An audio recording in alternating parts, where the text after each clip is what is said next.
Alhamdulillahirabbil alamin. Allahumma sholli ala sayyidina Muhammad wa ala ali sayyidina Muhammad.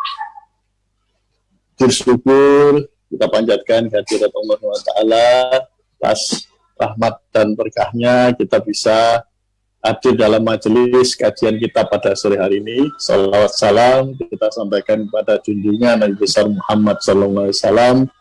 Semoga kita mendapatkan syafaat beliau di hari akhirat kelak. Di tengah-tengah kita, alhamdulillah sudah hadir yang kita muliakan guru kita Dr. Kiai Haji Lukman Hakim yang akan menyampaikan kajian kitab Lataiful Isyarot karya Imam Qushairi, di mana ini adalah pertemuan yang keempat, berarti pertemuan terakhir pada pesantren Ramadan ini yang akan masuk ke tafsir ayat ke-6 dan ke-7 ya. Kemarin sudah terakhir iyyaka na'budu wa iyyaka nasta'in. Tapi sekarang sudah masuk di ihdinas siratal mustaqim siratal ladzina an'amta 'alaihim ghairil maghdubi 'alaihim waladdallin. Baik, para jamaah sekalian, juga kami menyampaikan makasih kepada para jamaah sekalian yang telah hadir pada kajian sore hari ini. Kajian ini direkam dan juga disiarkan secara live di channel YouTube, FB dan Instagram.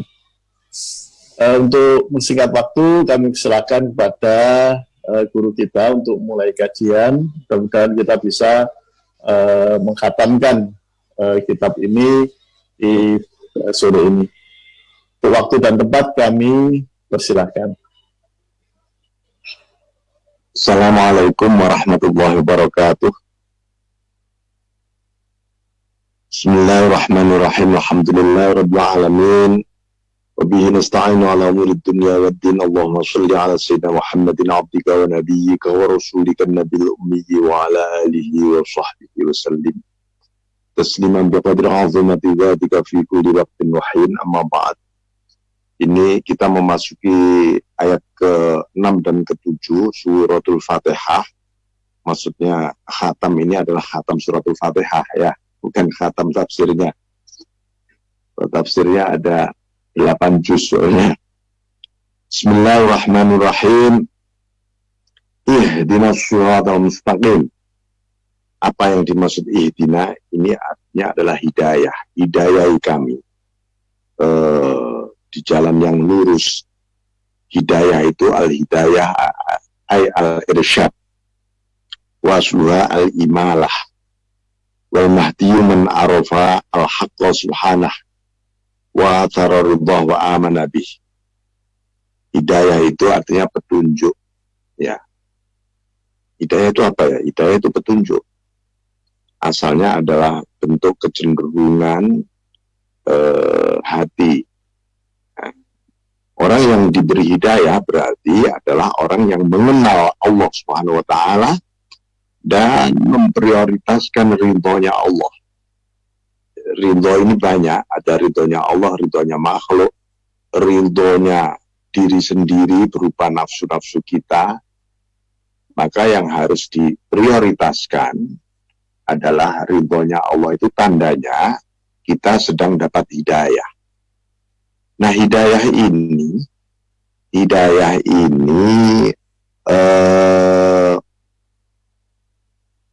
bagi orang yang beriman bagaimana? Sudah beriman kok diberi hidayah. Maknanya az-ziyadah, tambah. Jadi bertambah hidayahnya, bertambah.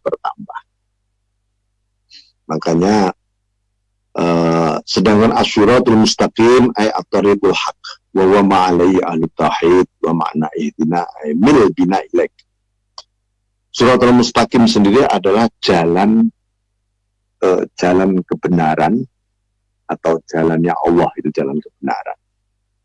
Yang disitulah menjadi pijakan ahli tauhid. Ahli tauhid itu orang yang beriman dan orang yang benar-benar menghayati menempuh jalan tauhidannya. Jadi kalau kita mengenal Allah, Allah wahid misalnya, Allah adalah Maha Esa, maka ahli tauhid memandang, ahli tauhid loh ya, bukan bertauhid. Maksudnya ahli tauhid ini, segala sesuatu ini adalah esanya Allah juga. Allah juga. Dia satu-satunya sebab, satu-satunya sang pelaku, satu-satunya yang memulai, yang mengakhiri semua. Karena kita sedang menyebut satu-satunya keesaannya. Nah, itu. Maka bermakna ihdina aymul bina ilaik. Yang dimaksud ihdina siratal mustaqim itu artinya adalah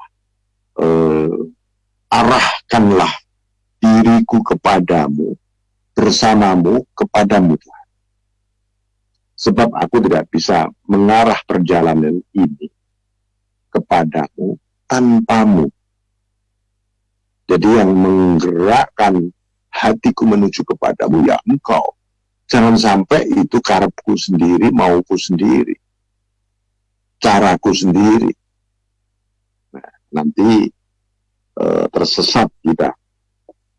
Faslun iqta asrarana an syuhudil aghyar walawih fi qulubina tawahil anwar wa afriq usudana ilaika anta nasil atar walakina an manazil tarabi wal istidlal ila jam'i sahatil qurbi wal wisol. Jadi yang dimaksud ihdina, tunjukkanlah ke jalan yang lurus itu adalah putuskanlah kami, batin kami dari memandang makhluk. Jangan sampai rahasia batinku memandang makhluk, karena rahasia batinku hanya memandangmu Allah. Jadi berilah hidayah untuk itu ya Allah, untuk terus memandang. Nah, kemudian walawih fi qulubina tawali il anwar, hamparkanlah di hatiku. Nah, ini soal hidayah bagi sir gimana, hidayah bagi hati bagaimana, hidayah terhadap nafsu kita seperti apa. Nah, ini untuk sir kita itu kan terus menerus musyahadah kepada Allah, yang disaksikan di mana saja sir kita itu Allah. Jangan sampai menyaksikan makhluk. Hati kita pengennya diberi hidayah dengan dilimpahi nur terus menerus. Itu hati. Tawaliul anwar, menjadi tempat terbitnya cahaya nanti. Kemudian tekad kami ini ya Allah, mohon ditetapkan jauh dari danasil athar, kotoran-kotoran kehidupan dunia ini. Bebaskan kami dari tempat-tempat memaksa atau mencari sesuatu menurut kami, dan bebaskan kami untuk masih terus saja mencari Engkau, padahal sesungguhnya sudah Engkau itu maha dekat, kita sudah nyambung. Nah, jangan sampai ya Allah, bebaskan kami dari merasa tidak nyambung dengan Engkau. Ya. Bismillahirrahmanirrahim. Hulli bainana wa baina masakil amthal wa ashkal bima talatufna bihi min wujudil wusal wa takashufuna bihi min syuhudil jalal wal jamal.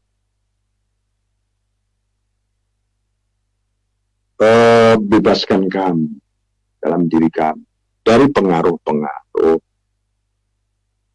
imajinasi, metafor-metafor yang aku kira itu beneran, gitu loh. Jadi dunia ini kan bayang-bayang. Dunia ini hanyalah metafor-metafor. Tapi oleh manusia dianggap beneran. Akhirnya dia merasa hidupnya ini ya untuk dunia. Akhirnya ya supaya puas di dunia. Jangan sampai seperti itu. Nah, maka kita mohon diberi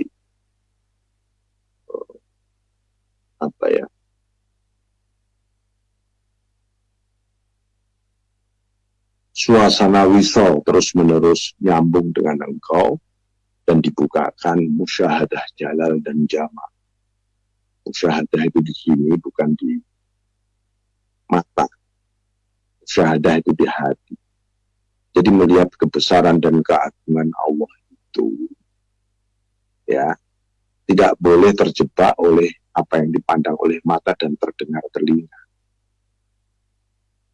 Nanti antara suara yang sangat lembut, lirih dengan suara petir yang bergelegar, kalau telinga indera kita dibedakan.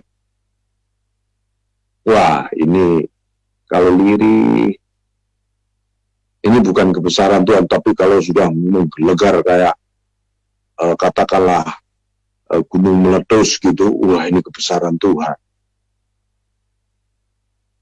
Itu jebakan pendengaran. Padahal musyahadah itu di hati. Seluruh suara lirih maupun keras sama saja sesungguhnya menurut hati. Karena suara itu sendiri semuanya sedang menuju kepada Allah. Sang suara itu tadi. Bismillahirrahmanirrahim. Arsyidna ila haqli alla nattakilu ala wasaidil mu'amalat wa yaqaw li alla nattakila wa yaqaw ala wajhi tauhid ghiyara dhunun wa hisyan wa husbanil wa hisbanil i'lal.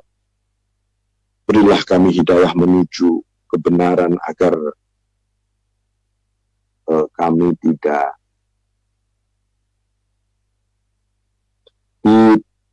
terpaku kepada instrumen atau alat muamalah, alat ibadah. Maksudnya gini, tunjukkanlah aku kepadamu agar kami tidak mengandalkan ibadah muamalah, karena itu semua alat. Maksudnya itu tadi. Nah, lalu terjerembab pada asumsi-asumsi kotornya ketika memahami tauhid ini. Begitu juga kita terjebak kepada sebab akibat kemakhlukan.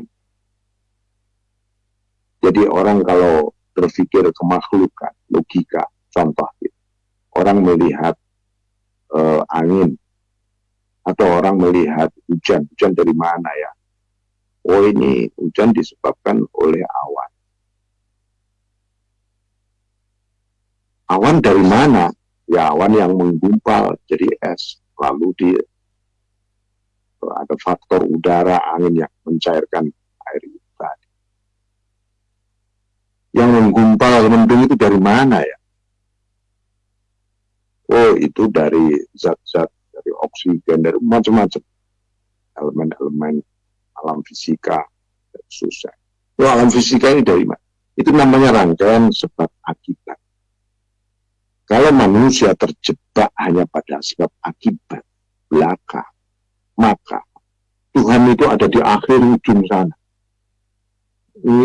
Ini semua Tuhanlah yang menciptakan, dan Tuhan hanya menciptakan atomnya saja, nuklirnya saja, intinya saja, selanjutnya terserah hukum alam. itu cara berlogika yang kotor. Itu pasti mengganggu tauhid. Walaupun seseorang mengakui adanya Allah, tetapi cara pandang demikian sering mengkotori hati kita. Hati kita terkotori oleh pandangan begitu. Jadi seakan-akan Allah itu tidak berperan bagaimana proses-proses alamiah, evolusi dan seterusnya. Dan zaman dulu sempat menjadi polemik, mungkin juga bahkan sampai sekarang, para filosof itu punya pendapat bahwa Allah tidak tahu, tidak terlibat terhadap hal-hal yang kecil. Awalnya saja, yang gede saja Allah terlibat. Selanjutnya urusan alam dan manusia. Nah ini, kalau filsafat murni tanpa agama, nanti menjadi sesat ya gara-gara begini. Bismillahirrahmanirrahim. Maka kita mohon diberi petunjuk jalan yang lurus. Siratal ladzina an'amta alaihim. Sebelumnya ini banyak saya ringkaskan dari tafsir beliau. Kalau saya baca satu persatu detail ini nggak khatam-khatam, bisa 20 kali baru khatam. Makanya saya ambilkan intisari dari kata-kata beliau sendiri. Jadi as-siratal mustaqim itu kalau disimpulkan ya ma'alaihil kitab was sunnah walaisail bid'ah lil sultan wala ilaihi sabil. Yang dimaksud siratal mustaqim itu adalah apa yang ada di balik yang dikandung di dalam Al-Quran dan hadis sunnah Nabi. Ucapan, tindakan, perilaku, adab, akhlak Nabi.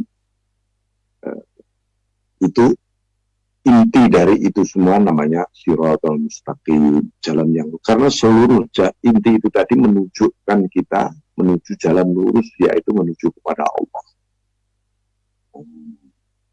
Walaisalil bid'ah alaihi sultan wala ilaihi sabil. Tidak boleh ada bid'ah itu membuat cara sendiri, agama sendiri, tata cara ritual, misalnya sholat wajib sekarang 3 aja, atau sholat wajib sekarang kita tambah jadi 10 kali, misalnya. Itu namanya bid'ah. Ya, harus dibedakan bid'ah dengan sunnah. Sunnah itu man sanna sunnatan hasanah. Siapa yang membuat tradisi kebaikan. Ini tradisi ini baik. Tapi saya cari dalil di Quran kok nggak ada, hadis nggak ada, bid'ah nggak. Enggak, itu namanya sunnah hasanah. Contoh, ya, contoh. Orang bikin acara halal bihalal. Halal bihalal itu, acara halal bihalal itu dicari di Quran, di hadis nggak ada. Tapi itu namanya sunnah hasanah, tradisi kebaikan siapa yang menjalani. Lalu ada orang yang niru, maka pencetusnya ini akan mendapat pahala sama. Mengalir terus pahalanya orang-orang selanjutnya. Itu namanya seperti hadis Nabi, man sanna sunnatan hasanah falahu ajru wa ajru memba'dah. Jadi dia mendapatkan pahala dan pahala orang-orang yang menjalankan setelah itu. Nah, terus kalau bid'ah itu memang membikin-bikin, misalnya bikin nabi baru lagi lah, itu namanya bid'ah, dolalah, itu kayak begitu. Bismillahirrahmanirrahim. Asy-syirat al-mustaqim syahida bisihhati dalail tauhid wa nubihta alaihi syawahid tahqiq. Jadi apa yang dimaksud dengan siratal mustaqim? Yang kamu saksikan dengan bukti-bukti tauhidmu. Ya, itu siratal mustaqim. Begitu juga engkau diingatkan dengan bukti-bukti hakikat dari tauhid. Itu jalan yang lurus. Nah, itu ayat ihdinas siratal mustaqim, ya, surat berlevel-level. Tentu saja segala apapun yang menghambat untuk menuju jalan Allah yang lurus, itu masuk di balik doa kita. Itu berarti doanya bukan sekadar, ya Allah tunjukkanlah kami ke jalan yang lurus kepadamu. Artinya juga tunjukkanlah kami untuk terhindar dari seluruh hambatan menapak jalan yang lurus ini. Itu maksud doa ini. Ya. Nah, selanjutnya suratul ladzina an'amta alaihim, yaitu jalannya orang-orang yang engkau beri nikmat. Yang kau beri nikmat dari apa? Yang kau beri nikmat berupa hidayah di jalan lurus gitu loh. Siratul ladzina an'amta alaihim, kan begitu. Ini jalan yang lurus itu adalah jalan yang ditempuh oleh orang yang diberi hidayah oleh Allah berupa nikmat. Nikmatnya ya apa ya, jalan lurus tadi, hidayah jalan lurus. Maka disebutkan bahwa wahumul aulia wala asfiya, mereka adalah para aulia, jalannya para aulia, para sufi. Itu wa yuqalu tarikuman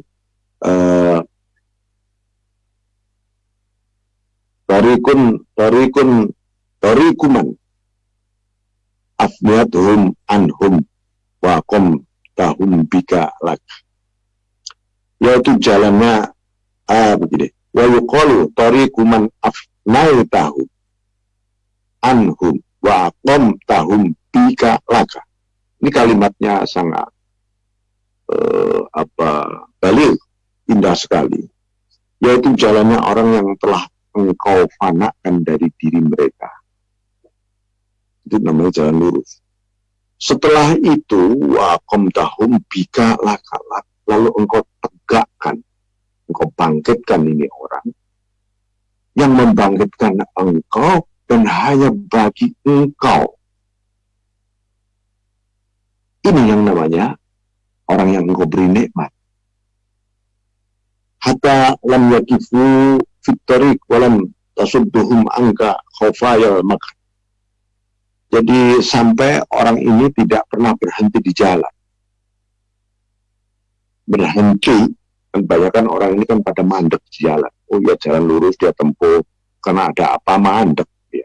Karena ada peristiwa apa mandek. Nah, jangan sampai mandek, ya.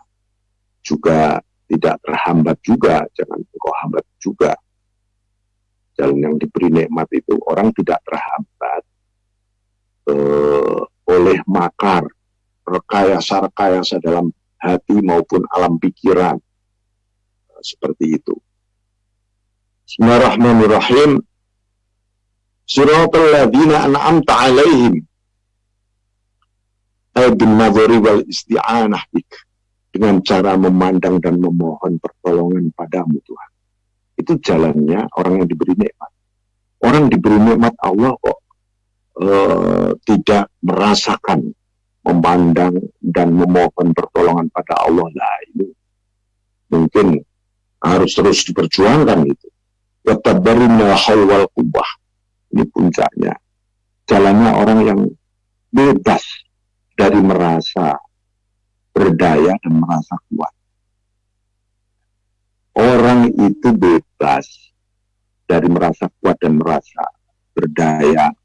Itu berarti sedang diberi nikmat sebenarnya.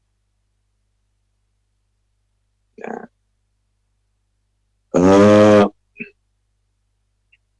Jadi ini bahkan disebutkan suratul ladzina an'amta alaihim bihifdzil adab min awqatil khidmah wastisyari ma'til haibah. Disebutkan bahwa siratul ladzina an'amta alaihim maksudnya dengan seseorang, aku bisa menjaga adab. Jadi menjaga adab itu nikmat yang agung. Dengan fi awqatil khidmah, dalam waktu-waktu sedang berbakti kepada Allah. Kita diberi waktu-waktu tertentu, misalnya sholat 5 waktu, sholat qobliyah ba'diyah, zikir di waktu-waktu khusus, itu waktu-waktu khidmah. Seluruh aktivitas yang diniati untuk ibadah itu waktu khidmah. Hendaknya Tuhan, Engkau memberi hidayah kepadaku ke sana. Lalu Engkau memberi, yaitu jalannya orang-orang yang Engkau beri nikmat. Jadi jalannya orang-orang yang diberi adab ketika mendapatkan nikmat tadi. Gitu. Wastisyari ma'adil haibah, dan merasakan karisma ilahiyah yang dahsyat sekali. Jadi itu suratul ladzina an'amta alaihim hafidha alaihim adal syariah wa ahkamiha inda ghalabati bawadih al-haqa'iq hatta lam yakhruju an haddil ilmi wa lam yukhillu bi syai'in min ahkami syariah. Jadi jalan yang diberi nikmat adalah jalannya orang yang diberi nikmat ini, orang yang menjaga adab syariah. Mungkin banyak orang yang menjaga ahkam syariah, hukum syariah, tapi adab syariah jarang. Dan adab syariah itu adanya di wilayah al-haqa'iq, hakikat atau tasawuf di sini, rohnya. Begitu juga ya, syarat rukunnya juga dijaga akhirnya. Jadi dia sendiri sehingga tetap sedalam apapun hakikat yang dia masuki, maka dia tetap sangat bagus dalam menjaga syariat. Ya, jangan sampai kita terjebak, saya sudah hakikat. Untuk apa syariat? Syariat kan syari itu artinya kan jalan. Ngapain hidup di jalan-jalan saja kalau sudah sampai? Ini namanya kesesatan. Ya, hakikat itu bukan akibat syariat. Hakikat itu juga bukan tujuan. Hakikat dan syariat itu dua-duanya adalah aturan. Sama-sama aturan. Yang satu aturan lahir, yang satu aturan batin, sama-sama dari Allah. Dua-duanya harus berjalan. Gitu. Bismillahirrahmanirrahim. Nah, kita lanjutkan. Ghairil maghdubi alaihim waladhdallin. Bukan jalannya orang-orang yang engkau murkai, dan orang-orang juga bukan jalannya orang yang tersesat. Al-maghdubi alaihim sodamat hum hawajimul khidlan, orang yang dirobohkan oleh kehinaan-kehinaan, itu adalah al-maghdub, orang yang mendapat murka. Ya, wa adrakatum masaibul hirmat, dan dia sendiri kena musibah, terhijab dari Allah. Ini tafsir sufi yang memang begini. Apa yang dimaksud bukan orang yang kau merukai, artinya bukan orang-orang yang terhijab Tuhan. Gitu. Karena terhijab itu akibat kemurkaan. Hijab dari Allah. Waraqabathum satwatarat wa walabathum bawadihis bawadid watar. Jadi mereka ini senantiasa dibebani oleh kekuatan-kekuatan kontra yang ada di dalam dirinya. Ini akibat amarah Tuhan. Jalannya orang yang diberi amarah Tuhan itu selalu kontra dengan Tuhan dia. Ini orang. Hatinya berundel saja kepada Allah.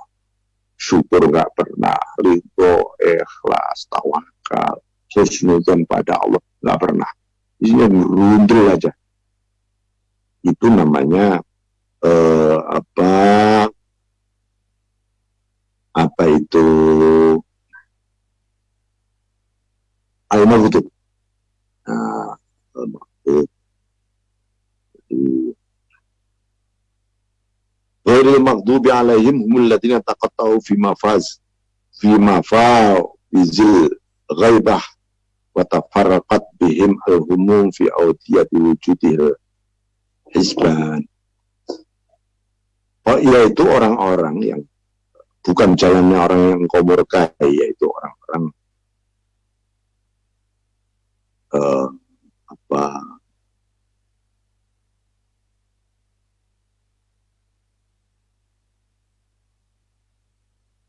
orang yang terputus, orang-orang yang terputus dari apa yang dibalik. Maksudnya begini, orang yang jangan sampai Tuhan, aku berjebak menghindari apa yang disebut ghaibah. Ghaibah itu ini, bukan ghibah ya, ghaibah, kesernaan diri, itu ghaibah, selain Allah. Jadi itu yang namanya wafazil ghaibah. Wa tafarraqat bihim al-humum fi awdiyati wujudil hisban, dan dia malah tercerai-berai oleh kegelisahan di balik apa adanya penghitungan atau gini, ini itu gini.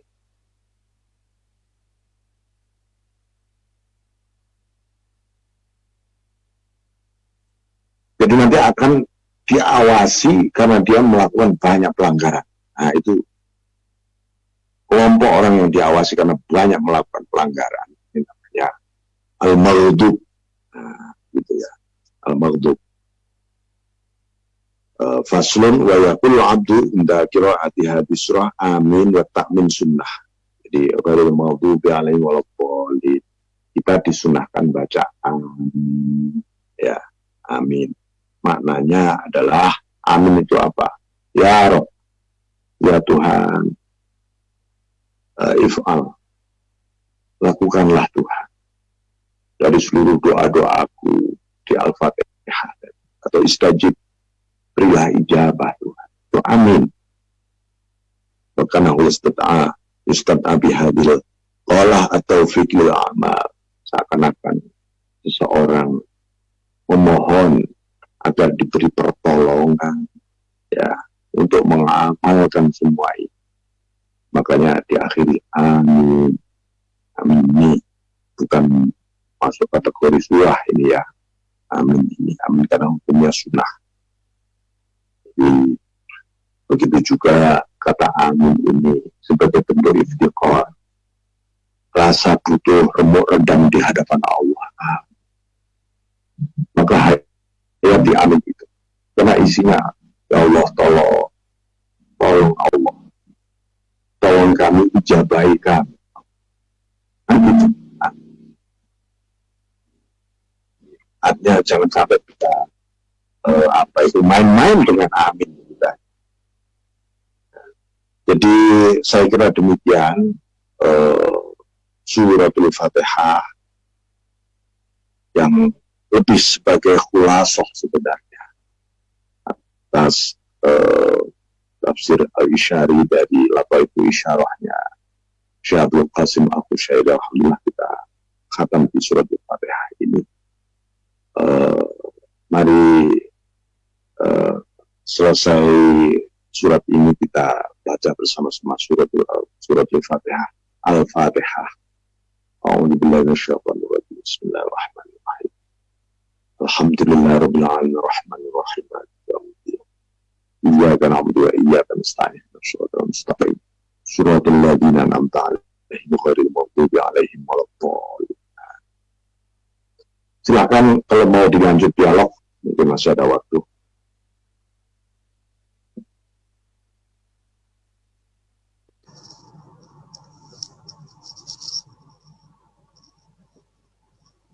Halo. Iya. Halo Mas Adi. Ya, gimana rekan-rekan, ada pertanyaan?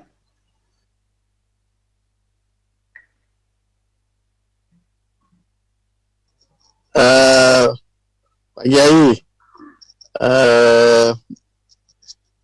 kemarin Senin kajian tentang ilmu yakin, ainul yakin dan hakul yakin. Izin niki ada satu pertanyaan kemarin yang belum sempat terbahas gitu ya. Saya bacakan ya.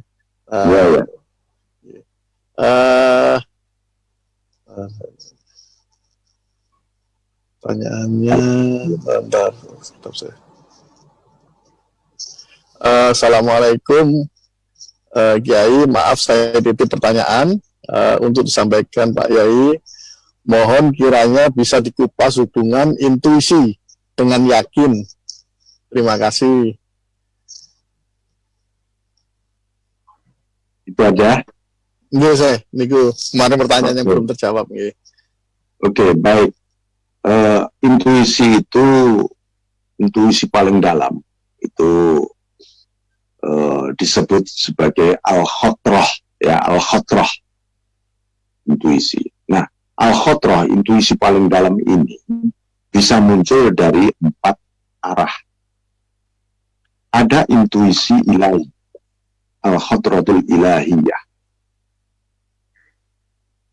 Jadi semacam satu bidikan ilahi yang karakternya gimana? Karakternya ya, orang kalau mendapat intuisi ilahi itu langsung arruju ilallah, langsung kembali dia kepada Allah. Apa saja yang dia hadapi, bahkan mungkin dia lupa segalanya. Engkau Allah. Udah. Nggak ada ceritanya otak-atik, nggak ada. Nah.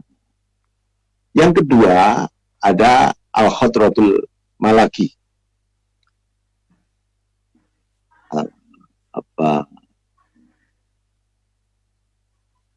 Itu intuisi malaikat.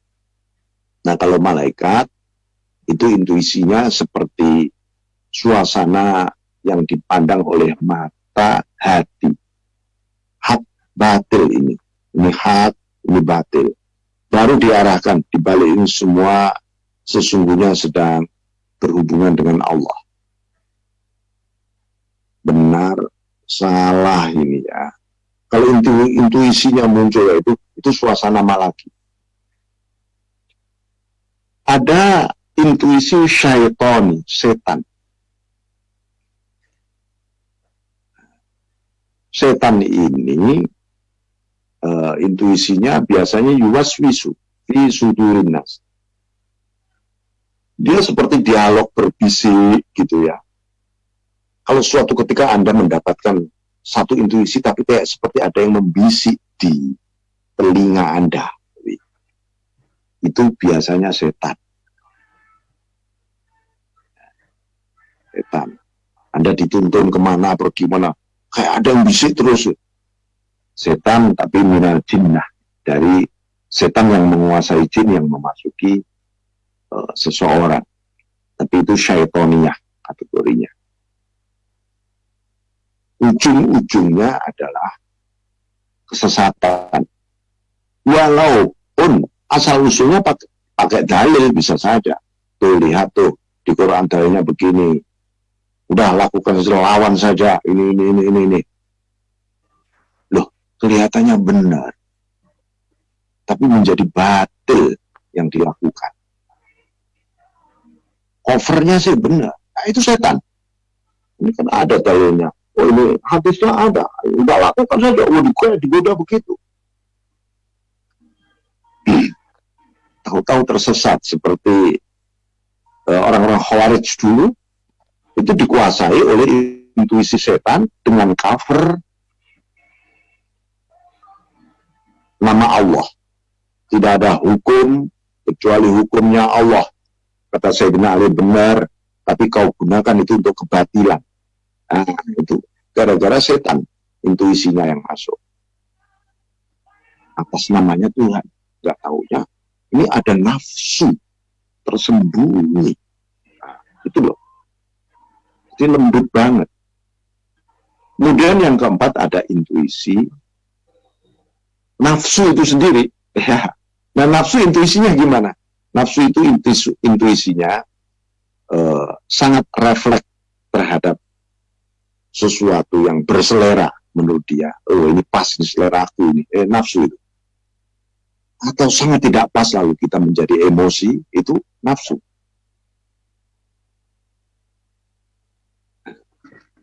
Nah, empat-empatnya ini nanti akan turun menjadi iradah, cita-cita, ya, kehendak. Orang berkehendak kemudian dari intuisi, lahir kehendak. Nah, kalau intuisinya setan, ada kehendak setan. Kehendak ini lahirlah himmah, cita-cita. Cita-cita lahirlah al-azmu, tekad. Biasanya kalau sudah masuk di wilayah tekad, ini mulai muncul rasa yakin ini saya sukses, saya berhasil, ini yakin menurut dia itu.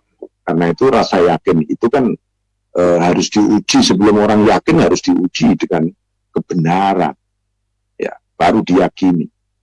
Jangan sampai kita ini yakin membabi buta,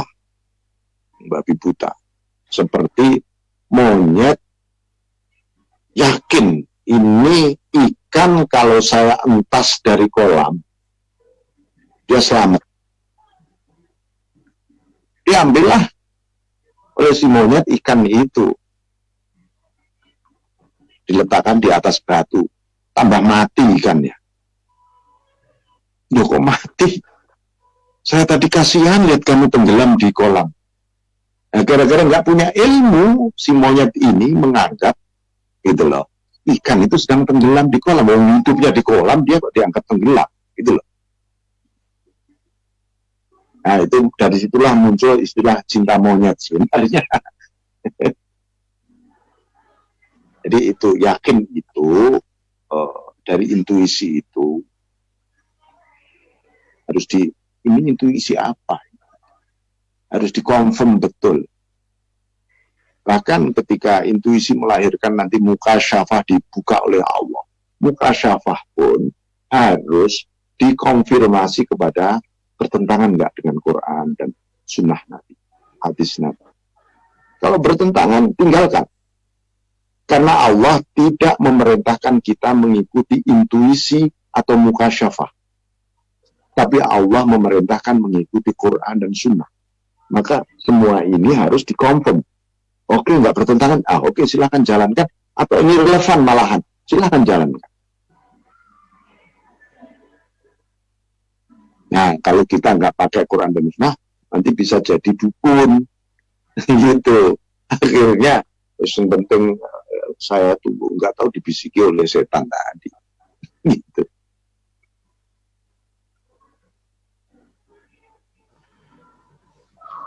Baik,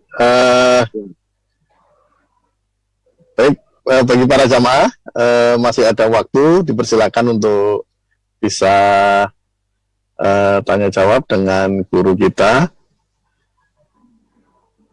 Ya, satu aja. Oke, iya, ini waktunya udah 47 nih. Iya. Assalamualaikum warahmatullahi wabarakatuh. Waalaikumsalam ya. Lukman, mungkin sedikit pertanyaan ya. Mungkin tadi kalau kita tahu dasarnya harus Al-Quran hadis, mungkin pernah belajar gitu, pernah lihat untuk seorang itu mendapatkan suatu hakikat atau ma'rifat itu mungkin dasarnya mungkin dari syariah, thariqah, hakikat ma'rifat, mungkin itu mungkin ya Kiai ya. Mungkin kalau kita harus tahu kan ibadah seorang abid itu akan kalah dengan seorang hamba yang tahu ilmu fikih gitu. Kalau nggak salah 1000 rakaat orang yang ahli ibadah kalau dengan 1 rakaat orang yang ahli fikih. Ya mungkin itu ya mungkin kita dasarnya harus syariat dulu, mungkin dikuatkan kali ya. Jadi kita tahu mana salah dan benar kali untuk kedepannya gitu. Jadi apa yang dimaksud fikih di situ adalah maknanya bukan ilmu fikih sebenarnya. Maknanya paham agama. Ya. Nah, jadi tafaqquh fiddin itu artinya bukan belajar fikih dalam agama, tapi belajar memahami agama dengan benar. Bahwa lalu kelak namanya disiplin itu namanya ada yang disiplin fikih, ada tauhid, ada tasawuf. Itu kan pemilahan akademis. Pada zaman Nabi, kata lihat tafaqquhu fiddin belum terurai ya, pokoknya yang penting belajar agama. Yang memilah-milah ini adalah para mujtahidin, ya, ulama-ulama setelah tabi'in. Dulu semuanya utuh, seperti disiplin fikih, tauhid, tasawuf itu utuh dulu. Setiap para sahabat, para tabi'in ya, sholat itu ya syariatnya iya, thariqahnya sholat iya, tasawufnya sholat iya, hakikatnya sholat iya, bareng. Karena mereka ibaratnya masih utuh. Tapi ketika setelah abad 3 Hijriah, etika, adab, akhlak umat Islam mulai nggak karuan. Pengaruh politik, pengaruh ekonomi, hubungan internasional, nggak karuan moralnya.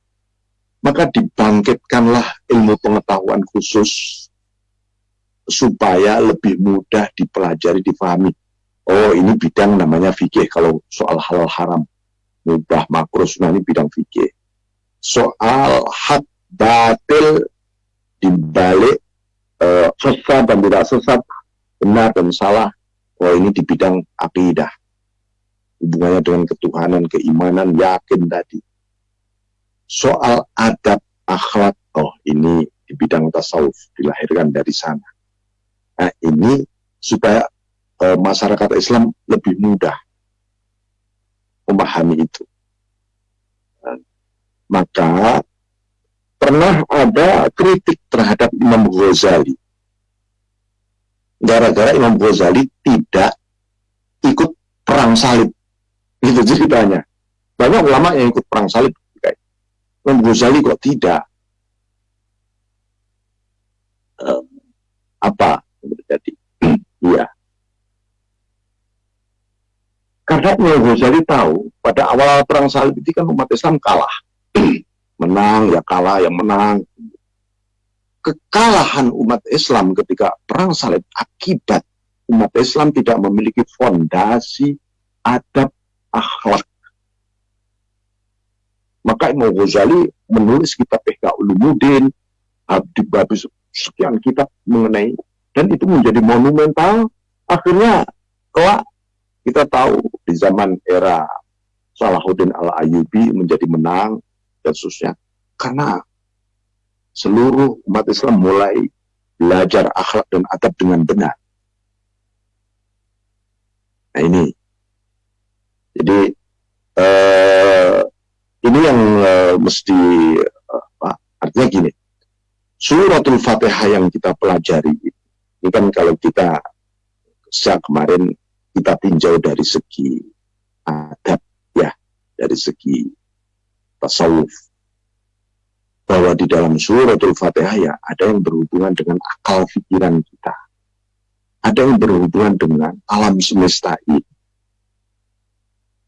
Artinya gini, kalau kita membaca Fatihah, dan Fatihah adalah intinya Al-Quran, sedangkan Al-Quran itu ada yang terbaca 30 juz, ada yang nggak terbaca, yaitu seluruh kehidupan alam raya, dunia, akhirat, itu semua adalah Al-Quran.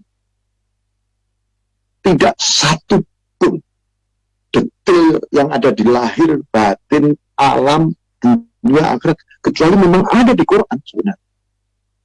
Ini Al-Quran yang tak terbaca, nyata.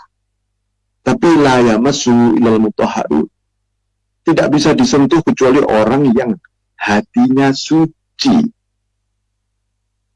Kalau hatinya suci, membaca angin saja itu isinya ayat Quran, seperti membaca kalam Allah semua. Melihat energi panas, melihat kalam Allah, dia nggak pernah lepas dari kalam Allah apa saja. Karena hatinya suci. Tasawuf itu menyucikan hati itu, supaya kita connecting, kohesif, dan memiliki sensitivitas yang istiqomah dengan Allah. Jadi hati itu juga harus punya istiqomah, bukan hanya fisik saja, bukan hanya amalia sholat ini. Hati kita harus mukmin, istiqomah, iqomah di hadapan Allah. Ini hati. Kalau sekarang saya belum Pak, ya nggak apa-apa, belajar pelan-pelan. Nanti bisa sedikit hilang lagi, ya nggak apa-apa, nanti balik lagi pelan-pelan. Saya kira demikian ya, saya mohon maaf yang sebesar-besarnya. Mari kita tutup dengan doa Al-Fatihah. Amin.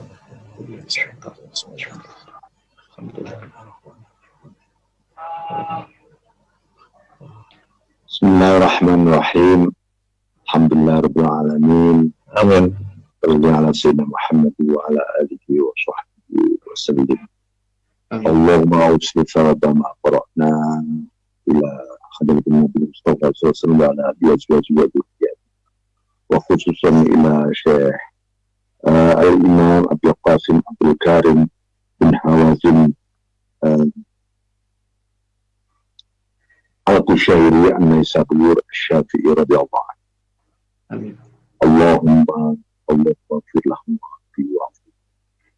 Allahumma anfa'na bi'ulum wa darajatih wa asfiyaihi wa tabih Rabbana zalamna taqbidna rahmat wa khasih anawwir qulubana bi nuri hidayatika ma nawwartal arda bi syamsika abadan rahim wa tsabbit qulubana bil iman wa sallimna fid dunya wal akhirah wa nas'aluka ar-ridha wal 'afiyata wal maghfirah waqdi hawaijana min hawaijid dunya wal akhirah innaka 'ala kulli syai'in qadir. Rabbana ighfir lana wa liwalidina warhamhum kama rabbawna shighara wa li jami'il mu'minina wal mu'minat wal muslimin wal muslimat al-ahya'i minhum wal amwat. Rabbana afrigh 'alaina sabran wa thabbit aqdamana wa ansurnaa 'alal kafirin. Rabbana atina fid dunya hasanah wa fil akhirati hasanah wa qina adzaban nar. Sallallahu alaihi wasallam Muhammadin nabiyyi ummi wa ala alihi wa sahbihi wa sallam. Subhana rabbika rabbil izzati amma yasifun wa salamun alal mursalin.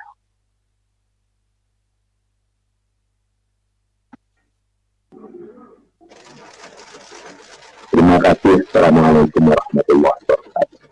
Waalaikumsalam warahmatullahi wabarakatuh. Baik, dengan ditutupnya doa oleh Pak Kiai, alhamdulillah kita sudah menyelesaikan menghatamkan tafsir surat Al-Fatihah dari kitab karya Imam Qushairi. Baik para jamaah, insya Allah kita akan bertemu lagi dengan guru kita Kiai Lukman Hakim pada kajian rutin kitab Al-Hikam sebulan sekali, setiap hari Senin minggu pertama. Untuk rangkaian kegiatan pesantren Ramadan MTT pada hari ini akan dilanjutkan dengan zikir sebelum berbuka, yaitu istighosah, nanti yang akan dipimpin oleh Ustadz Tajul Muluk. Mohon kesabaran, kita lagi nunggu Ustadz Tajulnya untuk bisa bergabung di sama-sama di majelis ini. Dari saya cukup sekian, mohon maaf kurang lebihnya. Allahumma muwaffiq wa min thoriq. Assalamualaikum warahmatullahi wabarakatuh.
Assalamualaikum.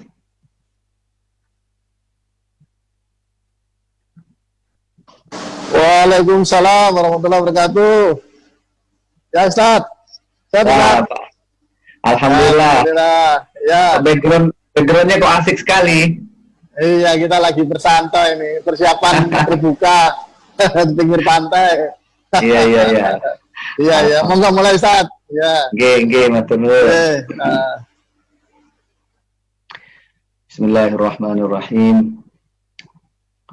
Nawaina ala ma nawabi aslafana salihun fanatawassalu wa tabib bi arwahim ila hadratin nabiyil mustafa sayyidina Muhammadin sallallahu alaihi wasallam wa ila arwahi alihi wa ashabihi wa azwajihi wa dhurriyyatihi wa ahli baitihi ajma'in thumma ila arwahi abaihi wa ikhwanihi minal anbiya wal mursalin wa ila al malaikatil muqarrabin wal karubin wal ruhanin was-siddiqin wasyuhada was-salihin wa ali kullin wa ashabi kullin minhum وإلى حضرة أبينا سيدنا آدم وأمنا سيدنا حواء وما تناسل بينهما إلى يوم الدين ثم إلى أرواح أئمة المجتهدين والمقلدين في الدين والعلماء الراشدين والقراء المخلصين والأئمة الحديث والمفسرين شهدوا لله لنا ولهم